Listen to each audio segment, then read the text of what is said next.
말하지 못한 감정, 말할 수 없었던 진심, 당신의 마음을 대신 전해드립니다.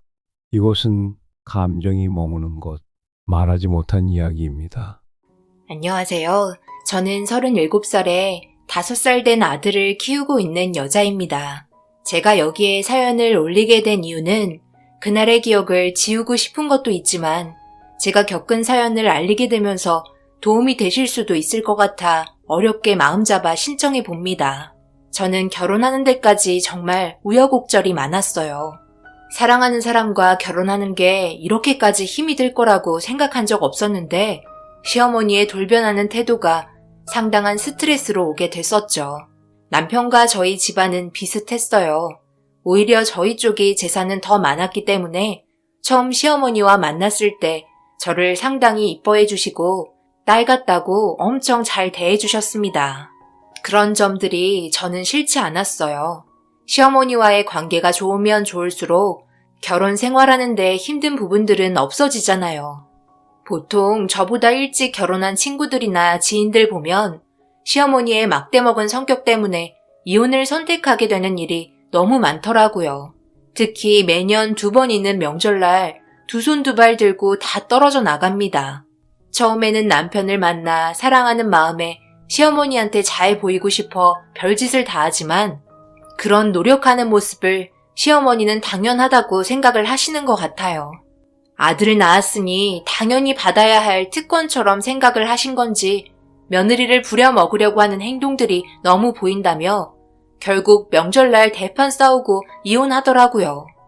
그런 모습들을 보다 보니 저 또한 결혼에 대해서 긍정적으로 생각하는 편은 아니었어요.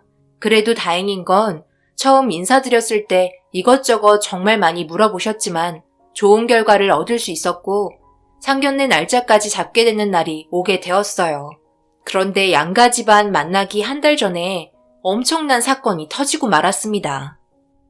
그때랑 지금이랑 상황이 많이 다르지 않니? 우리 아들 고생시키는 거 보고 싶지 않은데 내가 너희 집안에 결혼시킬 이유가 이제 없는데 뭘 결혼 허락해달라는 거야? 너희 집안에 결혼시키면 나한테 득될 게 있는 거니? 그런 건 아닌데요. 현재 저희 집안 아직 망한다는 소리 없어요. 그저 지금 잠시 경기가 안 좋아진 것 뿐이에요. 저희 아빠 여태까지 잘 헤쳐나오셨고 앞으로도 그럴 거예요. 그리고 상견례 날짜까지 전부 잡아놓은 상태인데 그냥 무작정 통보식으로 안 된다고만 하시면 저희 입장은 뭐가 되겠어요. 어머님, 일단 진정하시고 지켜봐 주시면 안 될까요? 어머님은 저희 집안 사업이 원활하게 되지 않자 상당히 불안해 하셨어요. 부모의 입장에서 충분히 이해는 되었지만 원래 사업이라는 게 잘 벌릴 때도 있지만 조금 주춤거릴 때도 있잖아요. 그런데 말이 어떻게 어머님 귀에 들어가게 된 건지 갑작스러운 상황에 너무 당황해 했었죠. 그런데 알고 보니 시어머니가 저희 집안을 뒷조사했더라고요. 그래서 처음 어머님과 만났을 때 저에게 이런저런 질문들을 계속해서 물어보셨다는 걸 뒤늦게 알 수 있었습니다. 모든 걸 돈으로 기준을 잡으려고 하시는 시어머니의 행동이 마음에 들지 않았어요. 저희 집안이 부족한 것도 없는데 절절매면서 시어머니한테 밉보이며 결혼할 필요는 없다고 생각했습니다. 그래서 이 문제 때문에 그때의 남편과 한바탕 싸우게 되었어요. 그리고 결혼 전부터 삐걱거린다면 앞으로 좋은 일은 없을 것 같아 저도 헤어지자고 통보하게 되었습니다. 저희 부모님도 이 말을 듣고 난 뒤에 신중할 필요가 있다고 얘기하셨고 결국 상견례 자리는 파투가 나게 되었어요. 그때 남편과도 연락을 하지 않은 상태였습니다. 제가 상처를 많이 받게 되면서 마음의 문이 정말 닫혀버렸거든요. 남편은 이런 식으로 절대 헤어질 수 없다며 끝까지 연락하고 매달리고 있었고 어머님이 진심으로 사과를 한다면 생각해보겠다고 더 이상의 말은 하지 않았습니다. 그런데 벌어지면 안 되는 일이 발생이 되고 말았어요. 뜻하지 않았던 임신을 하게 되면서 골치 아픈 상황이 오고 말았습니다. 결국 저 혼자 감당할 수 없는 문제였기 때문에 임신 소식을 알리게 되었고 양가 집안 모두 충격받은 상태에서 남편은 결혼할 수 있다며 좋아하고 있었어요. 결국 시어머니와 다시 얼굴을 마주해야 했고 카페에서 단둘이 만나서 응어리진 부분을 풀어나가기 시작했어요. 시어머니도 제가 털어놓은 불만을 가만히 듣고만 계시다가 자신의 잘못을 인정하더라고요. 그래, 내가 그때는 경솔했다. 나도 솔직히 불안한 마음도 있었지. 생각해봐라. 너희 집안 조사했는데 안정적이지 않은 매출을 올리고 있으니 그런 집안에 우리 아들 털컥 건넸다가 힘든 삶을 살게 된다면 엄마인 내가 얼마나 가슴이 아프겠니? 그 정도는 너도 이해해줘야 하는 거야. 완전 이해 못한다고 하진 않겠지? 임신했으니까 출산하고 나중에 그 아이가 결혼하게 된다면 나와 똑같은 생각을 하게 될걸? 뱃속에 있는 아이가 아들이면 너도 똑같은 시애미 입장이 될 텐데 나처럼 그런 행동이 안 나올까? 서로의 감정이 상했던 부분은 지금 이 자리에서 풀고 앞으로 어떻게 살아야 할지 생각해보자. 뱃속에 있는 아이를 생각해서라도 양가 집안 웃으면서 살아야 하지 않겠니? 시어머니는 적극적으로 자신의 잘못에 대해 인정하고 있었어요. 저희 집안이 식재료 유통사업을 하고 있어서 전국에 사업장이 5개 정도가 있거든요. 그런데 유통량보다 사업장에서 나가는 지출이 더 많아지다 보니까 2곳을 줄이게 되면서 어머님이 그 상황을 알게 되었던 거죠. 그래도 저희 가족 충분히 먹고 살 수 있는 정도의 자금력을 가지고 있었어요. 가지고 있는 재산이 어찌됐든 시댁 집안보다는 많았으니까요. 그런데 양가 집안 결혼을 위해 상견례 날짜를 다시 잡게 되었고 그날 모두가 한자리에 모여 있는데 그러고 보니 아버님 얼굴은 단 한 번도 본 적이 없었습니다. 그전부터 아버님 얼굴을 뵌 적이 없어서 이것저것 물어봤지만 워낙 바쁘신 분이라 자기도 잘 못 본다며 나중에 따로 전화가 올 때 통화 한번 하자면서 아버님이 회사 일 때문에 많이 바쁘다는 말만 반복했어요. 계속되는 질문에는 답을 하지 않고 다른 상황으로 돌리고 있었습니다. 별로 말하고 싶지 않은 사정이 있나 보다 생각하며 대수롭지 않게 그냥 넘겼는데 상견례 장에까지 나오지 않으니 솔직히 기분은 별로였어요. 저희 부모님도 한가하셔서 나온 것도 아닌데 저희 집안을 무시하는 건가 생각했어요. 결혼식을 위한 진지한 상견례였고 저한테 제대로 된 설명을 단 한 번도 해준 적이 없어서 아무래도 이건 아닌 것 같아 속 시원하게 어떤 상황이길래 모두가 한자리에 모이는 중요한 상견례 자리에 나오지 못하는 건지 어머님을 보며 진지하게 얘기했어요. 어머님, 그래도 인생에 단 한 번뿐인 상견례 자리이고 저희 부모님도 워낙 바쁘신 분들인데 그래도 저 결혼시키겠다고 시간 내셔서 자리에 참석해 주셨잖아요. 그런데 아버님이 자리에 안 나오신 건 솔직히 이건 아니라고 생각해요. 이 자리에서 저희가 납득할 수 있게 상황을 설명해 주셨으면 좋겠어요. 그래야 제 마음도 편할 것 같아요. 그게 우리 남편이 병에 걸렸어. 그래서 그래. 이런 말 하는 게 좋은 건 아니잖아. 치매가 좀 심각하게 있는 상태라 집에서만 생활해야 돼. 밖으로 나가면 돌발 상황을 너무 많이 저질러서 우리가 체력적으로 힘에 부치거든. 이런 말해서 좋을 거 없을 것 같아 얘기 안 했다. 치매가 자랑할 일은 아니잖니. 그러니 우리 입장도 좀 생각해 주길 바란다. 그래도 우리 아들이 모든 일을 이어받을 수 있어서 다행이지. 안 그랬으면 우리 집안 쫄딱 망했을 거야. 지금은 완전 자리가 잡혀있는 상태라 매출도 많이 상승한 편이지. 그 덕에 이렇게 이쁜 며느리도 볼 수 있잖아. 시어머니는 어색한 웃음으로 집안 상황에 대해서 저희가 이해할 수 있게 설명해 나갔어요. 그리고 이런 문제들이 있다는 게 가슴이 아팠고 그동안 마음고생했을 어머님과 남편을 생각하니 제가 더 잘해야겠다는 생각이 들었었죠. 그렇게 상견례 자리는 무사히 끝이 났고 저는 배가 불러오기 전에 결혼식을 빠르게 진행하게 되었어요. 모든 일은 순조로웠고 남편과의 행복한 결혼 생활이 마냥 좋았습니다. 신혼여행을 다녀온 후 시댁에 인사를 드리려고 남편에게 어머님 시간이 어떻게 되냐고 물어봤는데 난감한 표정으로 우물쭈물 하더라고요. 그러더니 잠시 전화해보겠다며 자리를 피했고 베란다에서 어머님과 통화를 하는 것 같았어요.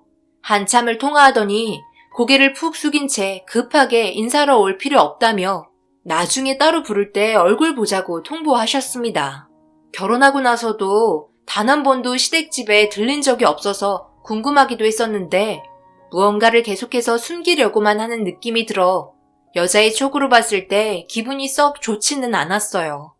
하지만 반대로 생각해보면 시댁집에 치매가 심하신 아버님이 계시기 때문에 집안 꼴이 말이 아닐까봐 그런 모습 보여주기 싫으셔서 오히려 더 숨기고 싶어 하는 것 같아 침착하게 시간을 두고 기다려주기로 했어요. 그리고 몸에 좋은 거 챙겨 먹으며 출산을 위해 몸 관리에 더 신경을 썼고 어머님은 제가 아들이라는 걸 알게 되시고 더욱더 많은 것들을 뒤에서 챙겨주셨어요. 그렇게 많은 사랑을 받으면서 뱃속에 있는 아이는 건강하게 자라기 시작했고 잘생긴 아들을 출산하게 되었습니다. 어디 하나 문제없이 태어난 모습에 하늘에 감사하며 앞으로 우리 아이와 행복한 날들을 꿈꾸면서 새로운 인생이 펼쳐질 거란 기대를 가지고 하루하루 보내고 있었어요.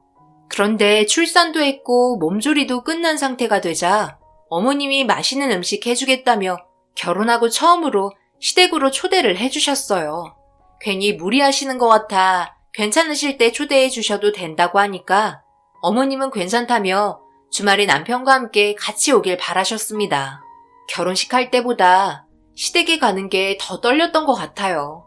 어머님과 통화 이후 마음의 진정은 잘 되지 않았어요.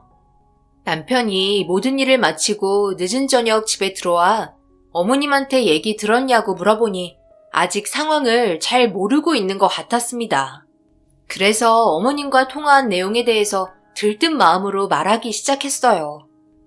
어머님이 이번 주말에 오라고 하셨어. 다 생각이 있으셨던 거야. 그동안 집안 정리도 다 끝내셨나 봐.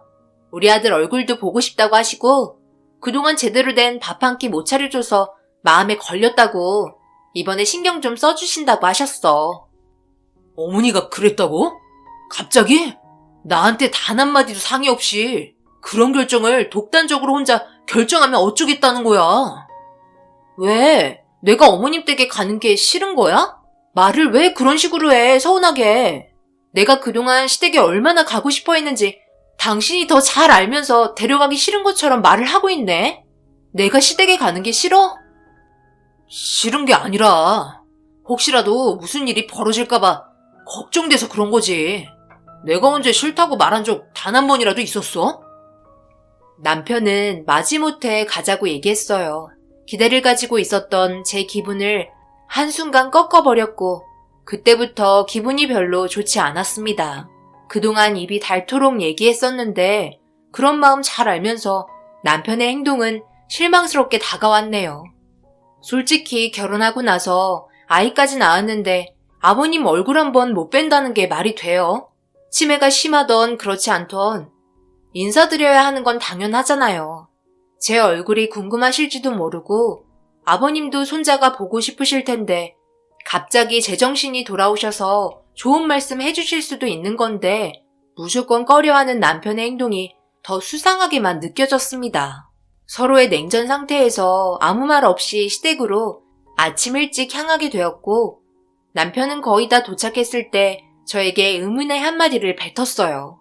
무슨 일이 있어도 아버님과 마주치지 말라는 소름 돋을 정도의 무서운 말을 꺼냈습니다. 절대로 눈을 쳐다보지 말라며 최대한 마주치지 않는 게 정신건강에 좋을 거라고 한마디 한 뒤 아무 말 없이 시댁으로 향했습니다. 그렇게 어머님 집에 도착했고 저희가 오는 소리가 들리자 급하게 뛰어오셨어요. 저희를 많이 기다리고 있으셨던 것 같았습니다. 아버님 요양 때문에 큰 집으로 이사를 했다고 했는데 정말 엄청 큰 초호화 저택이었어요. 어머님은 손주를 안아보겠다며 제품에 있던 아이를 건네받으셨고 그렇게 어머님 집으로 들어가게 되었습니다. 조용하니 깔끔하게 정리가 되어 있는 집안과 관리해주시는 가정부 몇 분이 계셨어요. 그리고 이리저리 두리번거렸지만 아버님은 찾아볼 수 없었습니다. 어머님은 신경 쓰지 말라며 주방에 맛있는 음식 한 상을 차려주셨고 배가 너무 고픈 나머지 식사부터 하게 되었어요. 처음에는 삐걱거렸지만 서로에 대해서 조금씩 알아가다 보니 어머님이 참 좋으신 분 같았습니다. 제 앞으로 이것저것 반찬을 밀어주셨고 신경 써주시는 행동 하나하나에 너무 고마웠어요. 그리고 이런 게 행복이구나 생각하며 모두가 둘러앉아 웃으면서 시간을 보내는데 앞으로도 계속 이어지길 바랬습니다. 어느덧 저녁 시간이 되었고 거실에서 신기한 눈빛으로 아이 보고 있는데 누군가 걸어 나오는 소리가 들리기 시작했어요. 2층에서 꽤 무거운 발걸음 소리에 자연스럽게 그쪽으로 고개가 돌아갔고 위에서 천천히 내려오고 있는 의문의 정체는 얼굴을 푹 내린 채 주방으로 걸어가기 시작했습니다. 딱 봐도 아버님인 것 같았어요. 그래서 남편한테 아버님 맞냐고 물어보니 고개를 끄덕이더라고요. 다가가서 인사라도 드리려고 일어나자 남편은 제 팔목을 잡더니 인상을 쓰면서 조용한 말투로 앉아 있으라며 공포에 질린 얼굴로 고개를 떨구고 있었습니다. 어머님 또한 몸을 덜덜 떨고 있었어요. 하지만 아버님의 치매가 너무 심각해서 건드는 순간 돌이킬 수 없는 돌발 행동이 나올 것 같다는 직감을 하게 되었습니다. 그래서 저도 조용하게 앉아서 주방을 계속 응시하고 있는데 저희가 먹다 남은 음식을 드시고 계시더라고요. 그런 모습이 낯설었고 아버님이 너무 신경 쓰이기 시작했어요. 그렇게 한참 동안 주방에서 식사를 하시고 자리에 일어나시더니 냉장고에서 먹을 거 몇 개를 가지고 다시 2층으로 올라가시더라고요. 저는 그런 모습을 계속해서 지켜보고 있었고 어머님과 남편이 숨을 죽인 채 움직이지도 않는 모습에 저 또한 엄청 긴장을 하기 시작했습니다. 그런데 아버님이 문을 천천히 닫으면서 저희가 앉아있는 곳을 뚫어지게 쳐다보고 있었고 저와 눈이 마주친 상태로 계속해서 바라보시더니 뒤늦게 문을 닫으셨어요. 문이 닫히는 순간 그제서야 숨을 쉴 수 있었어요. 아버님이 나오시는 순간부터 가족부분들까지 그 자리에서 가만히 서서 공포에 떨고 있었습니다. 존재감이 엄청났었고 살갑게 다가가 인사를 하기에는 문제가 있을 것 같다고 판단하게 되었어요. 남편은 이제 그만 가면 좋겠다고 얘기하자 어머님은 자고 가라며 저와 단둘이 있는 시간을 원하고 계셨어요. 저도 아버님이 별로 방해가 되지는 않는 것 같아 하룻밤만 자고 아침에 집으로 돌아가자고 남편에게 부탁했어요. 어쩔 수 없이 한숨 푹 쉬며 고개를 끄덕이곤 작은 방으로 들어갔습니다. 방으로 한번 들어간 아버님은 밖으로 나오지 않으셨어요. 얼굴을 제대로 볼 수 없어서 제 궁금증은 더욱더 증폭이 되었고 그런 마음을 알고 있는지 어머님은 그냥 가만히 있는 게 좋은 거라고 조용히 있다가 다음날 집에 돌아가길 원하고 계셨습니다. 어머님과 거실에서 한참 동안 대화하고 있는데 아이가 졸린지 칭얼거렸고 어머님도 피곤한 것 같아 쉬기로 하고 각자 방으로 들어갔어요. 남편은 제가 들어올 때까지 방에서 잠도 안 자고 기다리고 있었습니다. 얼굴 표정이 별로 좋지 않았어요. 아무래도 시댁에서 자고 다음날 가는 게 마음에 안 들었던 것 같아요. 보통 시댁에서 자고 간다고 하면 좋아해야 하는 거 아니야? 이런 것도 당신에 대한 배려라고. 이런 배려 나는 원하지 않고 그저 빨리 집에 가서 마음 편히 쉬고 싶을 뿐이야. 너는 이런 분위기에서 굳이 여기서 자고 가고 싶냐? 우리 어머니가 자고 가라고 해도 집에 가서 편하게 쉬는 게 낫지. 도대체 뭐가 문제인 거야? 나한테 뭐 말 못한 거 있어? 뭐 숨기는 거 있냐고. 딱 보니까 하는 행동들이 너무 수상해. 내가 말 안 하고 지켜보고 있는데 솔직히 말해봐. 말 안 한 비밀 있는 거지? 내가 봤을 때 아버님 아무렇지도 않는 것 같구만. 진짜 치매 맞아? 아무래도 내가 직접 얘기해보는 게 좋을 것 같아. 나도 이런 식의 분위기 마음에 들지 않는다고. 저는 남편의 행동이 짜증나기도 했고 계속되는 답답한 행동들에 아버님이 계신 방에 가보기로 했어요. 이러다가 제가 화병이 날 것 같았거든요. 그래서 문을 박차고 나가려는 순간 남편이 제 팔을 붙잡고 저를 말리기 시작했습니다. 저는 남편을 뿌리치며 아버님이 계신 방 쪽으로 걸음을 옮기고 있는데 주방에서 투닥거리는 소리가 들리더라고요. 그래서 고개를 돌려보니 아버님이 저를 보며 우두커니 서 있었습니다. 거실과 주방이 불이 켜져 있어서 검은 형체만 있는 아버님이 너무 무서웠어요. 그 모습에 저도 모르게 뒷걸음질 치기 시작했고 아버님은 저를 보며 천천히 다가오고 있었습니다. 그러더니 갑자기 저한테 무서울 정도로 달려오기 시작했고 순간적인 돌발 행동에 너무 놀란 저는 비명을 지르며 작은 방으로 다시 들어갔어요. 뒤에서 그 모습을 지켜보고 있던 남편은 저를 보며 한심하다는 눈빛을 보냈고 치매가 확실한 것 같은 느낌을 받게 되었습니다. 저는 조용히 작은 방문을 다시 열어 2층으로 올라가는 아버님을 보았고 남편은 뒤이어 잠이나 자라며 아기 겨우 잠들었는데 깨겠다며 한심한 눈빛을 보냈어요. 저는 혹시 몰라 두려운 마음에 문을 걸어 잠그고 아이 옆에 눈을 붙였습니다. 그렇게 깊은 잠에 빠져 있었는데 아이가 칭얼거리는 소리에 눈을 뜨게 되었고 아이를 안고 다시 재우고 있는데 고개를 돌려 옆을 보니 남편이 자리에 없었어요. 화장실을 간 것 같아 별 생각 없이 아기 재우는 데 집중했고 그렇게 다시 깊은 잠에 빠진 아이를 눕히고 남편을 기다렸는데 돌아오지 않아 거실 문을 열어보니 어두운 거실의 2층에 빛이 새어나오더라고요. 그런데 그 방에서 어머님과 남편의 목소리가 들려왔어요. 그런데 아버님의 목소리가 처음으로 들려왔고 셋이서 싸우는 것 같아 조심스럽게 2층으로 걸어 올라갔습니다. 저는 문에 바짝 기대어 대화를 마저 듣고 있는데 남편이 하는 말에 엄청난 충격을 받고 말았어요. 어머니는 도대체 생각이 있는 거예요? 뭔 생각으로 아내를 집으로 끌어들인 거예요? 지금까지 세워둔 계획을 전부 물거품으로 만들 생각이세요? 왜 이렇게 혼자서만 독단적으로 행동하시는 건데요? 제발 아버지와 제가 알아서 하게끔 뒤에서 그냥 가만히 계세요. 이러다가 아내가 알기라도 한다면 그땐 정말 돌이킬 수 없다고요. 나는 그저 우리 며느리 밥 한 끼 해주고 싶어서 그랬던 것 뿐이다. 나는 이런 쌀쌀맞은 역할 어울리지 않는다고. 그냥 마음 편하게 살고 싶었을 뿐인데 내가 왜 이런 행동을 해야 하는 건지 모르겠다. 이게 다 당신 때문이잖아.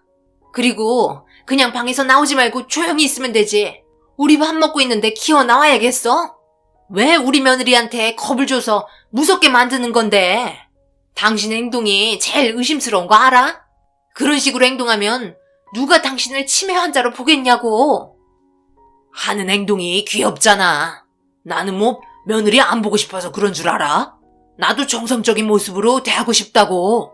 상견례도 못하고 결혼식도 못하고 집에 왔는데 말도 못 붙이고 많고 많은 병 중에 왜 하필 치매인 거야? 생각들이 그렇게 없어? 여기 오래 모여있다가 아내가 깨어나서 우리 셋이 있는 거 보기라도 한다면 그때는 정말 돌이킬 수 없는 문제가 되니까 제발 조심 좀 하자고요. 우리가 여기 집주인인 것처럼 행동해야 돼요. 아시겠죠? 장기 출장 간 집주인한테 매달 나가는 월세가 얼마인 줄 아세요? 더 이상 가정부 부르지 마세요. 그리고 계획했던 상황 최대한 빨리 정리하자고요. 이번 건 상당히 큰 거예요. 아내 집안이 재산이 어마어마하기 때문에 최대한 빨리 손을 써야 한다고요. 다시 한번 말하지만 제가 아버님 사업을 물려받은 다음 계획적인 사고가 필요해요. 그때까지 아버지는 최대한 눈에 띄지 않게 몸조심하시고요. 제가 사업 물려받는 순간 교통사고 아시죠? 그리고 우리는 전 재산 챙긴 다음 이 바닥에서 뜨면 끝인 거예요. 아시겠어요? 그때까지 조심하는 게 좋을 거예요. 계획에 없던 아기가 생긴 게 최대 복병이지만 그건 어쩔 수 없으니 다들 마음 약해지지 말자고요. 어머니도 정신 똑바로 차려요. 우리가 진짜 여기 사는 건 아니잖아요. 아내 집안 돈 뜯어내려고 투자한 돈이 얼마인 줄 아세요? 밑작업 제대로 한 만큼 확실하게 했으면 좋겠어요.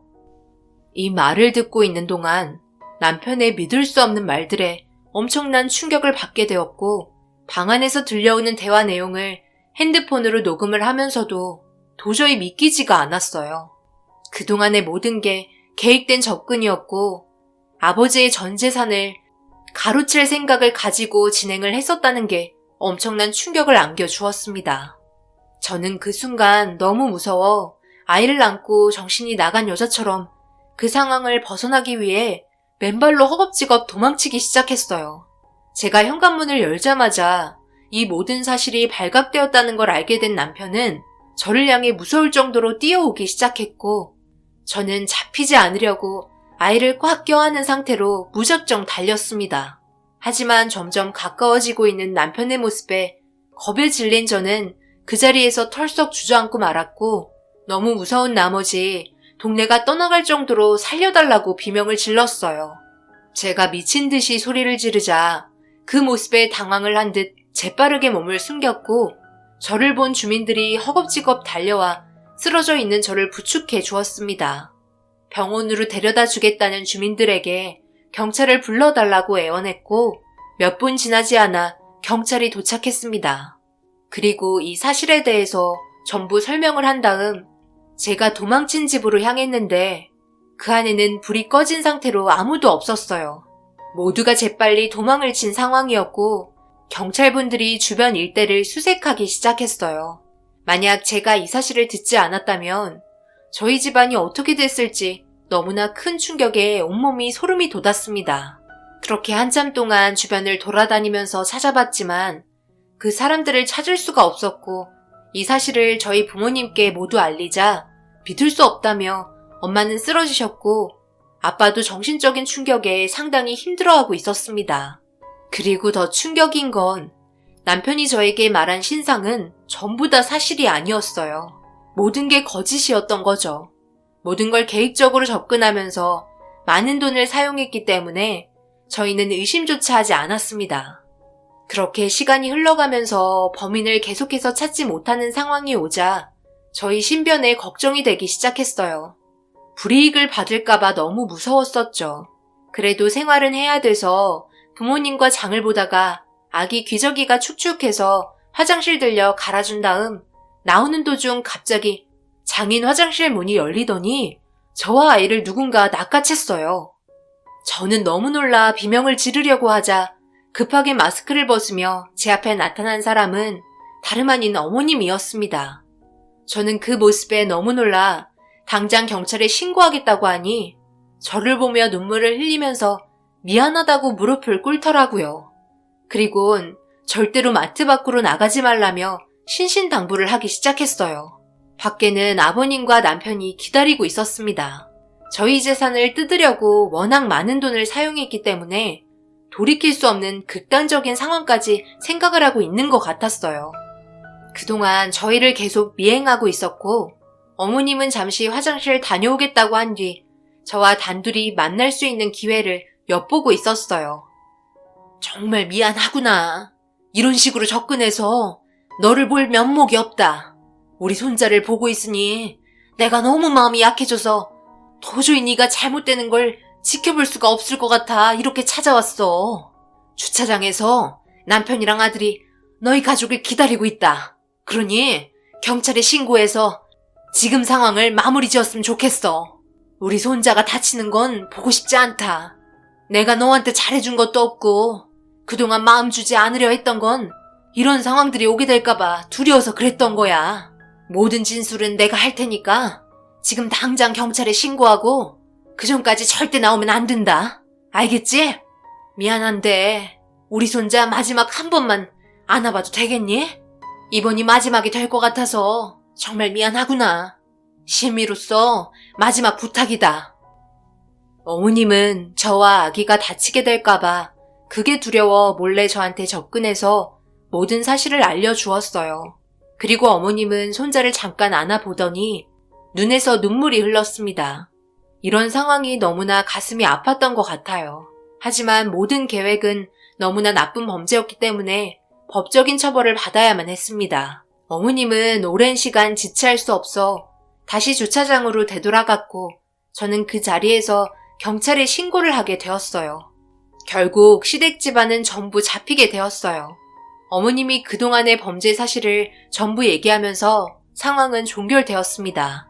더 큰 문제는 그 전에 저희 말고도 이런 식으로 접근한 경우가 몇 번이나 더 있었고 그 계획에 당한 가족들은 전부 정상적인 삶을 살 수 없을 정도로 나빠진 상태였다는 걸 알 수 있었습니다. 결국 꼬리가 길면 밟힌다고 붙잡히긴 했지만 어머님의 결정적인 행동이 아니었다면 아마 저희도 무사하지 못했을 거예요. 현재 모두 다 징역을 살고 있지만 어머님이 마지막에 손자 한번 안아보겠다는 말이 제 머릿속에 계속 맴돌고 있네요. 이유야 어찌되었든 자신들이 저지른 범죄 행위는 충분히 받고 나왔으면 하는 바람입니다. 저희 가족을 지금 현재 살아있게 해준 우리 아이에게 고맙다고 해야 할 것 같아요.